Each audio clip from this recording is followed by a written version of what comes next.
बिस्मिल्लाहिर्रहमानिर्रहीम। मैं हूं उमैर निसार और आप देख रहे हैं मेरा YouTube channel think and grow rich with Umair Nisar. अगर आप फर्स्ट ईयर के स्टूडेंट हैं और फिजिक्स से परेशान है, फिजिक्स आपको समझ नहीं आती, ये वीडियो आपके लिए है, मैं आपके लिए हूं, ये प्लेटफॉर्म आपके लिए। डियर स्टूडेंट्स, आज हम chapter number 4 physics first year start करने जा रहे हैं। इससे पहले कि ये चैप्टर स्टार्ट करें, फर्ज करें आप में से किसी ने भी अपने कंधे के ऊपर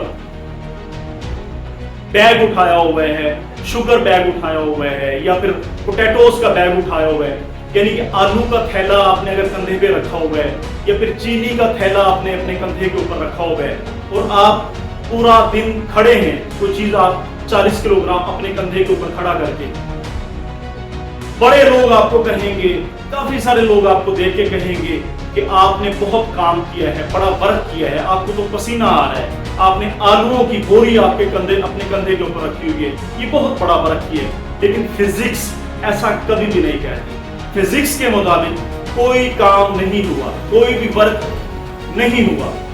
ये क्या बात हुई कि पूरी दुनिया जब कह रही है कि वर्क हो रहा है, बंदे को पसीना आ रहा है, बंदे ने आलूओं की बोरी उठाई हुई है, सीमेंट बैग अपने ऊपर उठाया हुआ है, पूरी दुनिया ये कह रही है, लेकिन फिजिक्स ऐसा क्यों कह रही है कि वर्क नहीं हुआ, काम नहीं हुआ?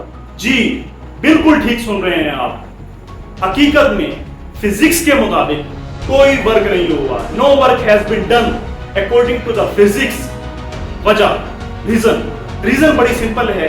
फिजिक्स के अपने कानून हैं, अपने लॉज हैं, अपने प्रिंसिपल्स हैं। फिजिक्स उन कानून, उन लॉज, उन प्रिंसिपल्स, उन फार्मूलास और उन पुलियों के ऊपर काम करती है और उसके मुताबिक एक्सप्लेन करती है कि वर्क क्यों नहीं हुआ। आज chapter number 4 work, energy, power, इसका लेक्चर नंबर 1 इंट्रोडक्टरी लेक्चर है for FSc student first year. Work किसे कहते हैं? इस लेक्चर के अंदर, इस आर्टिकल के अंदर हम वर्क की डेफिनेशन पढ़ेंगे। वर्क फिजिक्स के अकॉर्डिंग किसे कहते हैं, एक चीज। उसके बाद work done by constant force, इस आर्टिकल को मुकम्मल करेंगे। उसके बाद वर्क, अगर थीटा 90 डिग्री हो वर्क 0 होता है, क्यों? अगर थीटा 90 डिग्री से लेस है वर्क पॉजिटिव होता है, क्यों? अगर theta greater than 90 degree work negative होता है, क्यों? अगर थीटा एंगल 0 डिग्री है वर्क मैक्सिमम होता है, क्यों? ये इन सारी चीजों का जवाब इसी वीडियो में मिलेगा। इसी तरह से अगर कांस्टेंट फोर्स का ग्राफ बना हुआ है तो वर्क, वहां उस ग्राफ का अगर एरिया ले लिया जाए तो बेसिकली वर्क होता है, ये भी इसी वीडियो के अंदर। वर्क का यूनिट क्या है, इसी वीडियो के अंदर। जी तो डियर स्टूडेंट्स, अगर आप एक ब्लॉक के ऊपर फोर्स लगाते हैं और फोर्स जब लगाते हैं तो वो ब्लॉक अगर उस फोर्स की सीमत के अंदर डिस्प्लेसमेंट तय कर जाता है, तो फिर फोर्स और जो ब्लॉक ने डिस्प्लेसमेंट फोर्स की सीमत में तय किया है, इन दोनों का हासिल ज़रा वर्क कहलाता है। यही फिजिक्स है जी। चेक करते हैं कैसे। अगर ये हमारे पास ब्लॉक है, आप चेक कर सकते हैं, अगर ये हमारे पास ब्लॉक है, इसके ऊपर आप फोर्स F लगा रहे हैं और ये फोर्स F की सीमत में डिस्प्लेसमेंट तय कर जाता है, फासला तय कर जाता है। यानी you have applied force F and it has covered displacement D। ये बात इस आर्टिकल के अंदर हमेशा ज़हन में रहनी चाहिए, याद रहनी चाहिए। It must be remembered that here we discuss work done by a constant force, यानी कि फोर्स कांस्टेंट होगी। फोर्स कांस्टेंट क्या है? Work done bye a constant force. अच्छा, सबसे पहले कांस्टेंट फोर्स किसे कहते हैं? याद रहे, कांस्टेंट एक ऐसा वर्ड है जिसके साथ आपका वास्ता पड़ेगा। कांस्टेंट से मुराद क्या होता है? कांस्टेंट से मुराद होता है कि अनचेंजेबल, जिसे तब्दील नहीं किया जा सकता। मैं इसकी एग्जांपल आपको देना चाहूंगा। जैसे ये बोर्ड आपको आप नजर आ रहा है, आपको बोर्ड आप चेक करें, इसकी लेंथ फॉर एग्जांपल यहां से लेकर यहां तक जो है वो, अगर फर्ज कर लेते हैं 2 मीटर है, तो कल कितनी होगी? कल भी 2 मीटर होगी। परसों आएंगे, ऐसा तो नहीं होगा कि 3 मीटर होगी बोर्ड की लेंथ। अगले दिन पता चला जी बोर्ड की लेंथ होगी जी 5 मीटर, अगले दिन पता लगा जी बोर्ड जो है वो कमरे से पार चला गया है और उसने पूरे कमरे से ऊपर कब्जा कर लिया। ऐसा नहीं है, आपका जो लेंथ है वो कांस्टेंट क्वांटिटी है दो निकात के दरमियान। इसी तरह अगर लाहौर से आप कराची जाते हैं, अगर फासला 350 किलोमीटर है, फर्ज कर लिया, तो आज भी 350 किलोमीटर है, आज से महीने बाद भी वो लाहौर से कराची का फासला 350 किलोमीटर है, और आज से साल बाद भी उसी रोड के ऊपर फासला 350 किलोमीटर है। यानी 350 जो लफ्ज है वो कांस्टेंट रहेगा, एक जैसा रहेगा। इसे कहते हैं कांस्टेंट क्वांटिटी। इसी तरह से अगर 100 रुपया है, मैं आपको दे देता हूं, ये ले जी 100 रुपया, आपके पास जाके कितने हो जाएंगे? 100 रुपया। आप किसी को दे देते हैं, वो कितने हो रहेंगे? 100। आप जेब में डाल लेते हैं, फिर कितने रहेंगे? 100। अगर आप ऐसे हवा में उड़ा देते हैं, फिर कितने रहेंगे? 100। तो 100 basically constant, 100 basically constant quantity. Constant mean unchangeable, जिसे चेंज नहीं किया जा सकता। डियर स्टूडेंट्स, मैं उम्मीद करता हूं आपको कांस्टेंट का समझ आया। कांस्टेंट फोर्स से मुराद क्या है? ऐसी फोर्स जो थ्रू आउट डिस्प्लेसमेंट सेम रहेगी, एक जैसी रहेगी। अगर 10 न्यूटन फोर्स हम लगा रहे हैं तो वो थ्रू आउट डिस्प्लेसमेंट वो 10 न्यूटन ही रहेगी। आपने चाहे 25 मीटर फासला तय करवा दिया है, 25 मीटर, तो वो 10 मीटर ही 10 न्यूटन ही आपके पास फोर्स रहेगी। इसे कांस्टेंट तस्वर करते हैं। मैं उम्मीद करता हूं आपको बात समझ आ गई होगी। आपने फोर्स लगाई और उसी फोर्स की सिमत के अंदर उसने डिस्प्लेसमेंट तय कर लिया। जैसे ये फोर्स ब्लॉक के ऊपर लगी, ऐसे करके आपने फोर्स को खींचा, ब्लॉक ने डिस्प्लेसमेंट फोर्स की सिमत के अंदर तय किया। डिस्प्लेसमेंट तय करना लाजमी है, फासला तय करना लाजमी है, तो फिर फोर्स की मैग्नीट्यूड यानी F और डिस्प्लेसमेंट की मैग्नीट्यूड यानी D, अब ये दोनों पैरेलल हैं, यहां पे चेक कर सकते हैं, दीज आर पैरेलल। पैरेलल अगर पैरेलल हैं, एक ही सिमत के अंदर है, मतवाजी हैं, तो इन दोनों की प्रोडक्ट यही वर्क कहलाएगा। W = FD। ये तब है जब फोर्स कांस्टेंट है। एक बात, फोर्स और डिस्प्लेसमेंट दोनों पैरेलल हैं, एक ही सिमत के अंदर हैं, ये तब ऐसे मुमकिन है। W = FD, ये है वर्क का फार्मूला। अब हमें समझ आ जानी चाहिए, आपने अगर आलूओं की बोरी उठाई हुई है, आप खड़े हैं, इट मीन डिस्प्लेसमेंट 0 है, डिस्प्लेसमेंट 0 होगा, तो यहां पे डिस्प्लेसमेंट की यहां पे 0 लगाएंगे, वर्क विल बी 0। तो बिल्कुल फिजिक्स ठीक कहती है अपने फार्मूलाज के तहत। आप चाहे पूरा दिन खड़ा रहें, पूरा महीना खड़ा रहें, पूरा साल खड़ा रहें आलूओं की बोरी लेकर, वर्क विल बी 0। याद रखिएगा, वर्क की शर्तें फोर्स मल्टीप्लाई बाय डिस्प्लेसमेंट है। डियर स्टूडेंट्स, अगर ऐसा मामला है तो फोर्स की ग्राफ चेक करें। अगर फोर्स आपके पास कांस्टेंट है तो फोर्स को हम बेसिकली आमतौर पर अलोंग y एक्सिस लेते हैं, डिस्प्लेसमेंट को अलोंग x एक्सिस लेते हैं। अगर हम इस ग्राफ का, अब ये फोर्स F है, स्ट्रेट लाइन है क्योंकि कांस्टेंट है, डिस्प्लेसमेंट D है क्योंकि कांस्टेंट है, स्ट्रेट लाइन है। इसके पैरेलल हमने ये ड्रा कर ली लाइन, इसके पैरेलल हमने ये लाइन ड्रा कर ली। अगर हम इस ग्राफ का एरिया फाइंड करें, चेक कर सकते हैं एरिया क्या होता है? एरिया होता है लेंथ मल्टीप्लाई बाय विड्थ, लंबाई जरब चौड़ाई। तो यहां पे लंबाई क्या है? D है, चौड़ाई क्या है? F है, तो F मल्टीप्लाई बाय D। अच्छा, हमने तो एरिया फाइंड किया है।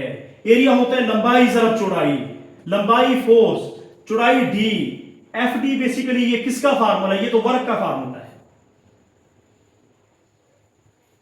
क्या मतलब हुआ कि एरिया आपने कैलकुलेट किया है, बेसिकली दैट इज वर्क। याद रहे कि this force is constant. Force आपके पास अगर 10 न्यूटन है तो ये 10 न्यूटन ही है, इसकी वैल्यू ना ज्यादा होगी ना कम होगी, फोर्स कांस्टेंट है और फोर्स और डिस्प्लेसमेंट पैरेलल है, तब ये सारी हम चीजें डिस्कस कर रहे हैं। अगर फोर्स वेरिएबल होगी, फोर्स चेंज हो जाएगी, फोर्स तब्दील होगी, तो नेक्स्ट आर्टिकल के अंदर हम बड़ी तसल्ली के साथ, बड़े अच्छे तरीके के साथ पढ़ेंगे कि सीन क्या होगा। नेक्स्ट, वर्क का यूनिट क्या होगा? फोर्स का यूनिट होता है न्यूटन, डिस्प्लेसमेंट का होता है मीटर। यानी कि अगर 1 न्यूटन फोर्स इस ब्लॉक पे लगाई जाए और ये ब्लॉक 1 मीटर फासला तय करे, 1 मीटर, अगर 1 न्यूटन फोर्स इस ब्लॉक पे लगाई जाए, ब्लॉक 1 मीटर फासला तय करे, 1 न्यूटन फोर्स 1 मीटर डिस्टेंस, अगर ऐसा हो तो वर्क 1 जूल होगा। ये है 1 joule is equal to 1 newton multiply by 1 metre. अगर 1 न्यूटन फोर्स लगाई जाए और ब्लॉक 1 मीटर फासला तय करे तो work will be 1 joule. If we apply 1 newton force on the block and block covers distance 1 metre, then work will be 1 joule. Joule is the unit of work. Next बच्चे देखें कि ये हमारे पास case है कि हमारे पास इस ब्लॉक के ऊपर फोर्स अब लग तो रही है लेकिन डिस्प्लेसमेंट के पैरेलल नहीं है। Force is not parallel to displacement. Force displacement के साथ एंगल थीटा बनाते हुए लग रही है। अब फोर्स जब एंगल थीटा बना के लग रही है, इसका मतलब है फोर्स के यहां पे 2 कंपोनेंट बनेंगे, एक थीटे के सामने वाला, एक थीटे के अलोंग। थीटे के सामने वाला कौन सा है? F sine theta. थीटे के अलोंग कौन सा है? F cos theta. यानी ये फोर्स है, इसका ये कंपोनेंट एफ साइन थीटा, ये F cos theta. Dear students, ये बात याद रहनी चाहिए, फोर्स का वो कौन सा कंपोनेंट है जो डिस्प्लेसमेंट के पैरेलल है। साफ जाहिर है ये एफ साइन थीटा ये डिस्प्लेसमेंट के ऊपर परपेंडिकुलर है, क्योंकि ये डिस्प्लेसमेंट है एफ साइन परपेंडिकुलर, लिहाजा फोर्स का ये एफ कोस वाला कंपोनेंट डिस्प्लेसमेंट के पैरेलल है। यानी फोर्स का एफ कोस वाला कंपोनेंट ब्लॉक को डिस्प्लेसमेंट की सीमा में मूव करवाएगा। एक बार फिर, फोर्स का 2 कंपोनेंट, एक ये, लेकिन एफ कोस यानी पैरेलल कंपोनेंट जो फोर्स का डिस्प्लेसमेंट के है वो इस ब्लॉक को मूव करवाएगा। तो हम यहां पे फोर्स का कौन एफ साइन जो ऊपर की तरफ है, ये तो ब्लॉक को मूव नहीं करवाएगा डिस्प्लेसमेंट की सीमा में। डिस्प्लेसमेंट याद रहे इस डायरेक्शन में है डिस्प्लेसमेंट, एफ साइन है, ये तो ब्लॉक को ऊपर की तरफ लेके जाएगा। लेकिन हमने फोर्स का वो कंपोनेंट देखना है जो ब्लॉक को डिस्प्लेसमेंट की सीमत में, डिस्प्लेसमेंट इस तरफ है, दैट इज डिस्प्लेसमेंट। तो डिस्प्लेसमेंट की सीमत में कौन सा फोर्स का कंपोनेंट? ये वाला, ये एफ का एफ साइन एफ कोस वाला डिस्प्लेसमेंट की, ये आपके पास F cos theta.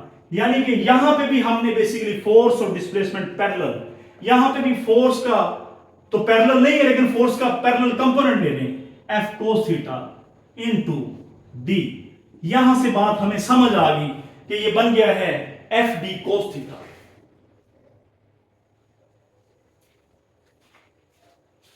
Is equal to W. हमने पढ़ा है ये बात हमें पता है बहुत बखूबी। नहीं, अगर आपको इस चीज का पता, chapter number 2 force and motion के अंदर जाके देखें, मैंने पढ़ाया हुआ है कि A B cos theta is equal to, ये बराबर होता है A dot B scalar product के या फिर डॉट प्रोडक्ट के। तो यहां पे एफ डी कोस थीटा है, क्या होगा ये सीन जी?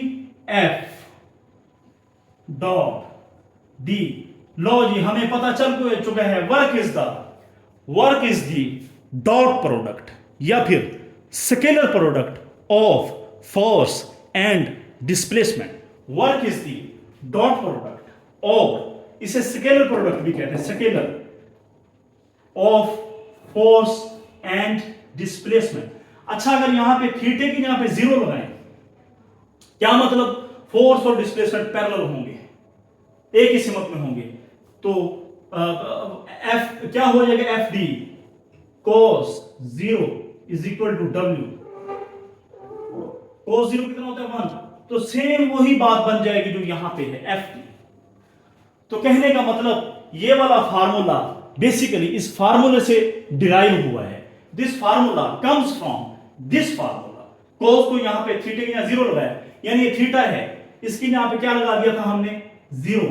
क्या मतलब? ये थीटा 0 हो गया, ये ऐसे करके, ये वाला जो वेक्टर है ये ऐसे करके बिल्कुल सिंपल यही चीज बन जाएगी ये।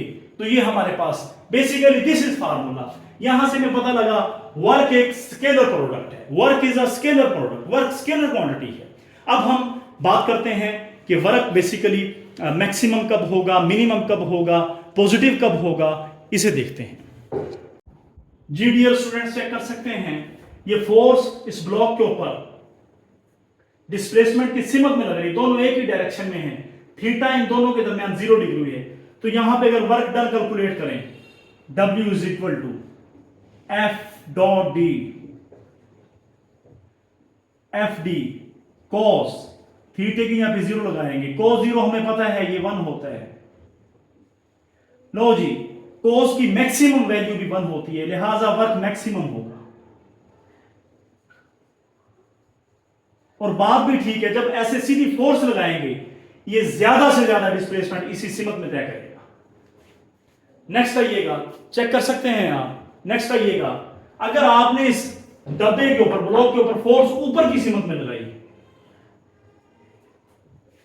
डिस्प्लेसमेंट की सिमत में फोर्स नहीं है, फोर्स ऊपर की सिमत में, डिस्प्लेसमेंट की सिमत में फोर्स नहीं है, तो हम क्या करेंगे, W is equal to F dot डी, साफ जाहिर है फोर्स की सिमत में नहीं है, एफ डी कोस 90। कोस 90 कितना होता है, कोस 90 0 होता है, तो W इज इक्वल टू 0। लो जी, ये वर्क है। यहां पे वर्क मैक्सिमम था, फोर्स ऐसे लगी ज्यादा से ज्यादा ब्लॉक ने डिस्प्लेसमेंट तय करना था। यहां पे फोर्स ऊपर लगेगी तो डिस्प्लेसमेंट इस तरफ तय होगा ही नहीं। नेक्स्ट यहां पे आइएगा, फोर्स इस तरफ है, डिस्प्लेसमेंट इस तरफ है, दोनों एंटी पैरेलल है, थीटा 180 डिग्री होगा। W is equal to F dot F D cos 180। Cos 180 कितना होता है जी, कोस 180 इज इक्वल टू -1, तो W इज इक्वल टू, ये नेगेटिव आप यहां पे मिला देंगे। लो जी, ये नेगेटिव वर्क है और ये हमेशा फ्रिक्शन की वजह से नेगेटिव वर्क होता है। क्यों? क्योंकि अगर डिस्प्लेसमेंट ब्लॉक इधर तय कर रहा है इस तरफ, तो रगड़ की कुव्वत है, जो फ्रिक्शन होती है वो हमेशा अपोजिट साइड, ये फ्रिक्शनल फोर्स है, दिस इज फ्रिक्शन हमेशा अपोजिट होती है, तो रगड़ की वजह से वर्क नेगेटिव होगा। अब आखिरी बात, अगर थीटा 0 है वर्क मैक्सिमम, अगर थीटा 90 है वर्क 0, अगर थीटा 180 है वर्क नेगेटिव। याद रहे इस बात को, ये बात हमेशा याद रखिएगा। अगर थीटा जो है लेस देन 90 डिग्री है तो आपके पास जो कोस की वैल्यू होगी वो हमेशा पॉजिटिव होगी, ये बात याद रखिएगा। विच मीन कोस थीटा हमेशा पॉजिटिव होगा। आप कोस 0 निकाल के देख लें, वो 1 है यानी पॉजिटिव, थीटा 90 से 0 है। कोस 30 निकाल लें, 3 का जज़र बटा 2, ये भी पॉजिटिव है, यानी थीटा 90 से छोटा है, कोस पॉजिटिव आएगा। कोस 60 निकाल लें, 1/2 है, ये भी पॉजिटिव है, यानी जब जब थीटा 90 से लेस होगा कोस की वैल्यू पॉजिटिव पॉजिटिव पॉजिटिव, तो हम कहने में ये कह सकते हैं कि थीटा अगर 90 से लेस है कोस पॉजिटिव होगा। इससे मुराद क्या हुआ, वर्क पॉजिटिव होगा, वर्क विल बी पॉजिटिव।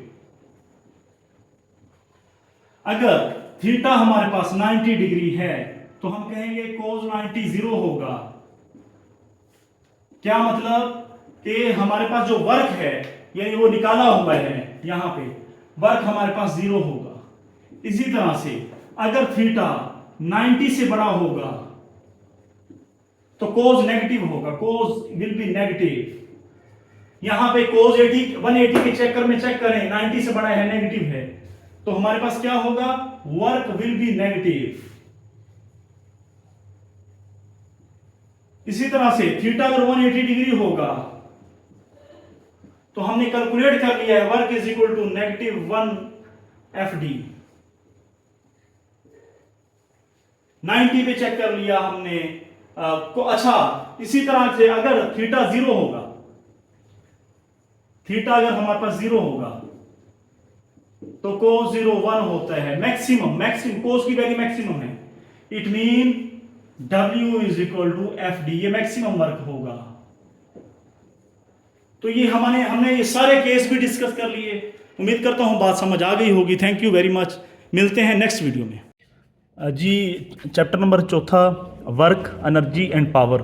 अच्छा, बड़ा अहम चैप्टर है जी। इससे पहले मैंने इसके तारुफ करवाया है आपको। अब हमारा पार्ट 2 जो है, यानी पहले हमने कंसेप्चुअल हमारा जो फ्रेमवर्क है उसे डेवलप करना होता है, हमारे कॉन्सेप्ट्स क्लियर हों। उसके बाद 2 नंबर पे कंसेप्ट्स हमारे क्लियर हो जाने के बाद अब हम इसकी रीडिंग करेंगे। किताब के ऊपर से, बुक के ऊपर से, ताकि तमाम जो बच्चे हैं जो देखने सुनने वाले हैं वो यकीनन उन्हें रीडिंग वगैरह और किताब की जो टोटल जो उसमें लिखा हुआ है, जो नॉलेज हमारे पास बुक के अंदर दिया गया है, उसके बारे में हम थोड़ा सीख सकें। जी, तो हम वर्क, मैंने आपको पहले बताया है कि पूरी दुनिया जब कह रही होती है कि वर्क वर्क हो रहा है, फिज़िक्स कहती है कि वर्क नहीं हो रहा। तो let us work is often thought, work के बारे में ये ख्याल किया जाता है इन टर्म्स ऑफ फिज़िकल और मेंटल एफर्ट, कि फ़िज़िकल या फिर मेंटल एफर्ट है इन फिज़िक्स। लेकिन फ़िज़िक्स जो है वो बिल्कुल मुख्तलिफ व्यू देती है। इन फिज़िक्स के अंदर द टर्म वर्क, जो वर्क वाली ये टर्म है, इन्वॉल्व्स टू थिंग्स। इसके अंदर दो चीज़ें होती हैं। कौन कौन सी जी? एक फोर्स है और दूसरा डिस्प्लेसमेंट है। यानी बात ये कही गई है कि फिज़िक्स जो है उसके अंदर वर्क बेसिकली दो चीज़ों का नाम है, फोर्स और डिस्प्लेसमेंट, इन दोनों को मिला के अलबत्ता we shall begin with a simple situation in which work done is by a constant force. अच्छा, ये बड़ा अहम कंसेप्ट है जी। मैंने आपको पहले वीडियो में बताया है, पहले मैं अर्ज़ कर चुका हूँ कि वर्क डन दो, एक कांस्टेंट फोर्स होती है, उससे कितना कैसे वर्क डन कैलकुलेट करते हैं, दूसरा है work done by variable force. Dear students, अब हम work done by constant force हम इसे रीड आउट करते हैं, चेक कर सकते हैं आप। अब हमने पढ़ना है work done bye a constant force. यानी कांस्टेंट फोर्स से मुराद ये होता है कि अगर आपने 10 न्यूटन फोर्स अप्लाई की है तो वो 10 न्यूटन ही रहेगी, उसमें कोई तब्दीली नहीं आएगी। यानी कि जो फार्मूला है W=F_d वाला, इसमें F जो है वो कांस्टेंट है, उसकी वैल्यू एक ही है। अगर 10 न्यूटन है तो वो 10 न्यूटन ही रहेगी। अच्छा जी, लेट अस फ़र्ज़ कर लेते हैं, कंसीडर एन ऑब्जेक्ट, एक ऑब्जेक्ट है which is being pulled bye, जो कि खींचा गया है या खींचा जा रहा है बाय अ कांस्टेंट फोर्स। मैंने पहले बताया है कि हम जो टॉपिक पढ़ रहे हैं इसमें कांस्टेंट फोर्स होगी, यानी कि एक जैसी ही फोर्स होगी। अच्छा, एक ऑब्जेक्ट है जी जिसके ऊपर, यानी ये फ़र्ज़ कर लें ये वाला ऑब्जेक्ट है, इसके ऊपर आपने फोर्स लगाई है, ये F फोर्स लगाई है, कांस्टेंट फोर्स है। अच्छा, फोर्स अब इसके ऊपर साफ ज़ाहिर लगाई है तो ये ऑब्जेक्ट क्या होगा, यहाँ से साफ ज़ाहिर है ये कुछ फासला तय करेगा, डिस्प्लेस होगा, अपनी जगह छोड़ेगा। द फोर्स डिस्प्लेसिस द ऑब्जेक्ट, यानी ये फोर्स जो लगा रहे हैं वो ऑब्जेक्ट को डिस्प्लेस करवाएगी, डिस्प्लेसमेंट तय करवाएगी through a displacement D in the direction of force. यानी जिस सिमत में फोर्स है उस सिमत में डिस्प्लेसमेंट तय होगा। इन सच अ केस, इस तरह के केस में work is defined as, work को तारीफ़ की जाएगी। अच्छा, यहाँ पे मैं सादा सी आपको एग्जांपल बता के बताता हूँ कि अगर हमारे पास ये ऑब्जेक्ट है, इस पर आप कांस्टेंट फोर्स F लगा रहे हैं तो साफ ज़ाहिर है ये फासला डिस्प्लेसमेंट D तय करेगा। जब ये तय करेगा तो इस केस में वर्क क्या होगा, क्योंकि फोर्स इस सिमत में लगाई गई है, डिस्प्लेसमेंट भी उसी सिमत में तय हो रहा है। Force and displacement are in same direction, force और डिस्प्लेसमेंट एक ही सिमत में है। तो इस केस में हमने क्या करना है, in such a case work is defined as the product of the, के प्रोडक्ट ले लेना है आपने किसका, magnitude of the force, force की जो मैग्नीट्यूड है, and magnitude of the displacement. इन डिस्प्लेसमेंट की आपने मैग्नीट्यूड यानी अददी कीमत लेनी है, फोर्स उसकी अददी कीमत लेनी है। यानी फोर्स वेक्टर क्वांटिटी है, वेक्टर के अंदर मैग्नीट्यूड होता है और डायरेक्शन होता है, आपने सिंपल फोर्स की मैग्नीट्यूड लेनी है। इसी तरह डिस्प्लेसमेंट भी वेक्टर क्वांटिटी है, डिस्प्लेसमेंट में मैग्नीट्यूड होगा इसका, डायरेक्शन आपने मैग्नीट्यूड ले लेना है। इन दोनों को सिंपल मल्टीप्लाई कर देना है तो आपके पास W=F_d ये वाला आ जाएगा यहाँ पर। बिल्कुल सिंपल सा फार्मूला है जी। नेक्स्ट, ये जो लड़का है अब वाल के ऊपर फोर्स लगा रहा है, बड़ा धक्का लगा रहा है, लेकिन अब वर्क कितना है यहाँ पे, यकीनन वाल जो है, दीवार है, आप उस पर फोर्स लगाएंगे तो वो डिस्प्लेसमेंट नहीं तय करती। डिस्प्लेसमेंट कितना होता है यहाँ पे, इस केस में वाल 0 होगा, तो force multiply by displacement, answer आपके पास 0 आएगा। तो वर्क 0 है। बात वही है कि दुनिया या लोग या आम रियल लाइफ के अंदर हम समझते हैं कि ये बड़ा काम कर रहा है जिसके ऊपर फोर्स लगा रहा है, लेकिन इन रियलिटी, हकीकत के अंदर, फिज़िक्स की टर्म के अंदर, इन फिज़िकल टर्म्स, यहाँ पे डिस्प्लेसमेंट नहीं तैयार हो रहा, वाल अपनी जगह पे ही खड़ी है, तो आपके पास जो वर्क है वो 0 होगा। तो हमने फिज़िक्स पढ़ रहे हैं तो फिज़िक्स के स्टूडेंट बन के ही आगे चलना है। अच्छा, नेक्स्ट बात ये है कि equation 4.1 shows that if the displacement is 0, अगर डिस्प्लेसमेंट 0 है जैसे कि यहाँ पे है, नो वर्क इज डन, फिर कोई भी यानी कि वर्क नहीं होगा। Even if a large force is applied, चाहे आप जितनी मर्जी फोर्स इसके ऊपर लगा लें, बहुत ज़्यादा धक्का लगा लें, डिस्प्लेसमेंट जीरो है तो वर्क जीरो है। For example pushing a wall may tyre your muscles, आप दीवार को पुश करते रहें, धक्का लगाते रहें, मे टायर योर मसल्स, आपके जो मसल्स हैं वो थक जाएंगे, but work done is zero. Simple बात है जी। इसी तरह से the force applied on a body, जो फोर्स जो होती है वो अगर आप जिस्म पे अप्लाई करते हैं, may not always be in the direction of force, ऐसा नहीं होता कि फोर्स जो हम अप्लाई करते हैं वो हमेशा यहाँ पे डिस्प्लेसमेंट अगर लिख लिया जाता ये ज़्यादा बेहतर था। ये किताब के अंदर गलती है। The force applied on a body, एक बॉडी पे अगर फोर्स अप्लाई करते हैं, may not always be in the direction of displacement, वो डिस्प्लेसमेंट की डायरेक्शन में कभी कभी नहीं होती। जैसे इस केस में फोर्स इधर अप्लाई कर रहे हैं, डिस्प्लेसमेंट इधर तय हो रहा है। अब फोर्स बेसिकली इस सिमत के अंदर है, डिस्प्लेसमेंट इन वन डायमेंशन है, सिंगल में है। अब फोर्स डिस्प्लेसमेंट की सिमत में नहीं है, यहाँ पे फोर्स भी इस सिमत में था, डिस्प्लेसमेंट भी इस सिमत में थी। तो इस सेल में क्या होगा, if the force makes an angle theta, अब फोर्स जो है साफ ज़रा ये एंगल थीटा बना रही है विद द डिस्प्लेसमेंट, ये आपके पास डिस्प्लेसमेंट है, फोर्स ये वाली एफ जो है ये एंगल थीटा बना रही है, दोनों की एक सिमत नहीं है, याद रखिएगा। The work done is equal to the, जो अब इस सूरत में जो वर्क होगा, इस सूरत में वर्क क्या था, फोर्स और डिस्प्लेसमेंट की मैग्नीट्यूड को मल्टीप्लाई कर दिया था, दोनों सिमतें एक सिमत के अंदर थी, एक जैसी थी।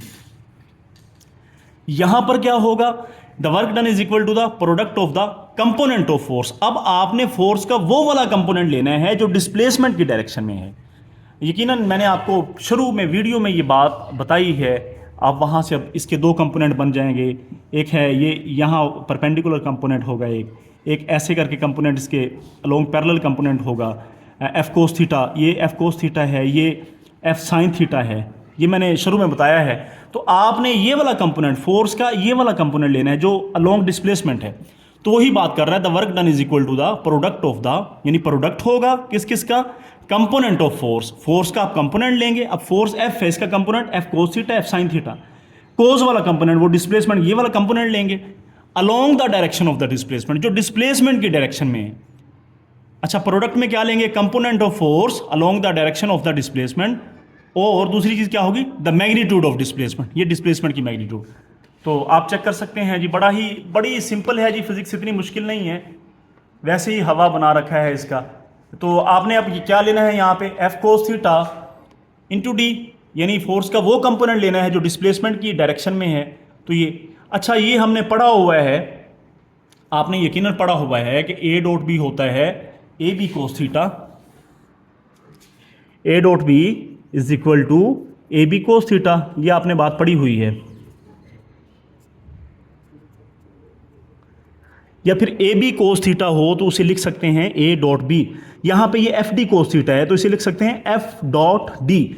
इससे मुराद क्या हुआ, इससे अच्छा यहाँ पे अगर हम हैंड राइटिंग से लिखेंगे तो वो होगा F vector dot D vector, लेकिन किताब के अंदर हमने जब भी वेक्टर लिखा जाता है गहरे हरूफ से लिखा जाता है, ये एफ गहरा हरूफ है, it mean F is a vector quantity, D गहरा हरूफ है। अच्छा, ये सिंपल हरूफ हैं, यहाँ पे वेक्टर को गहरे हरूफ यानी बोल्ड लेटर से एफ डॉट डी, तो हाथ से जब हम लिखेंगे एफ डॉट डी ऐसे करके ऊपर एरो लगा देंगे।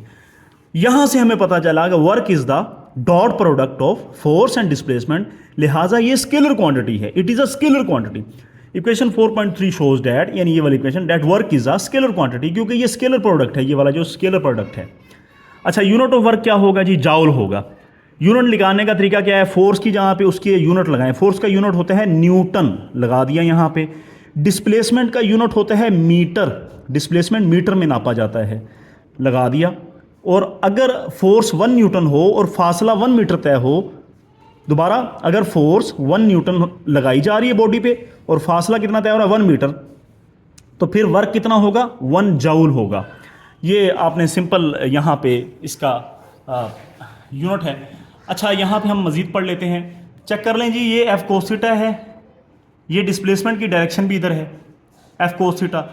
तो फोर्स का ये वाला कंपोनेंट आपने F cos theta into D वाला, एफ कोस थीटा जो डायरेक्शन डी की डिस्प्लेसमेंट की, ये डिस्प्लेसमेंट की डायरेक्शन है, यानी डिस्प्लेसमेंट की डायरेक्शन के अंदर फोर्स का एफ कोस थीटा वो वाला हमने यहाँ पे ये सारा किया हुआ है।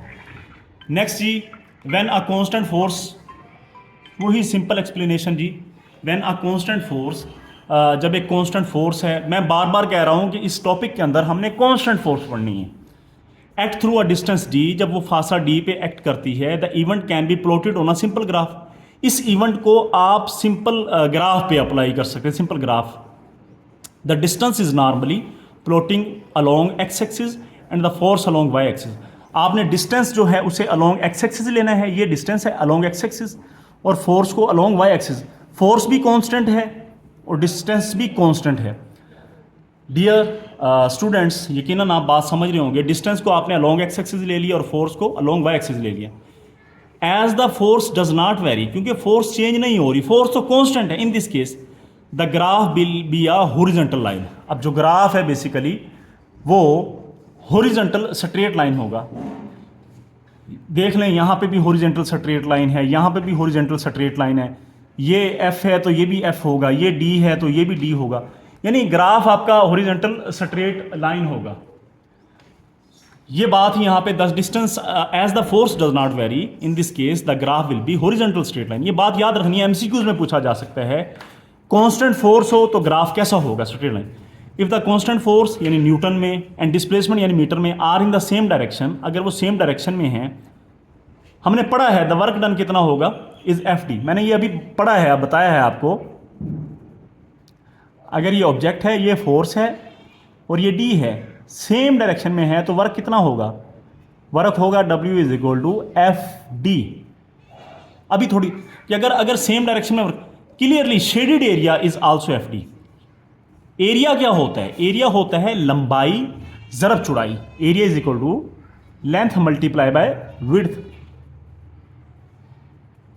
लेंथ कितनी है जी? यहाँ पे चेक कर लें, फोर्स एफ है, डिस्प्लेसमेंट कितना है? डी है। ये एरिया आ गया आपके पास। Area is equal F D. F D किसके बराबर है? अभी हमने पढ़ा है वर्क के बराबर। यहाँ पे ये पढ़ा है W इज इक्वल टू, तो area is equal to W, यानी ग्राफ का जो एरिया है बेसिकली वो वर्क के इक्वल आ गया। एरिया लंबाई ज़रब चौड़ाई, ये फोर्स मल्टीप्लाई बाय डी। यहाँ पे इस रेक्टेंगल की लंबाई ये है, चौड़ाई ये है, एफ मल्टीप्लाई बाय डी। ये तो वर्क होता है, हमने पढ़ा, इधर वर्क लगा दिया आपने, तो area is equal to W आ गया।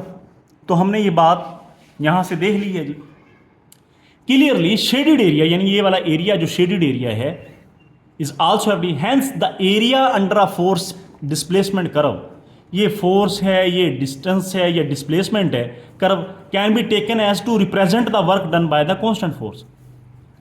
ये भी हमारा एमसीक्यूज यहाँ पे क्लियर हो जाता है कि जब एरिया अगर आप किसी ग्राफ का लेते हैं, फोर्स और डिस्टेंस का, तो वो बेसिकली एरिया हमें वर्क डन देता है। Area give us W, area give us work done. अच्छा, in case the force is not in the direction of displacement, अगर यहाँ पे फोर्स और डिस्प्लेसमेंट एक सिमत में है तो ये सीन है पूरा। अगर ऐसा नहीं है तो फिर क्या होगा? The graph is plotted between F coset and D. ये हम आगे पढ़ेंगे।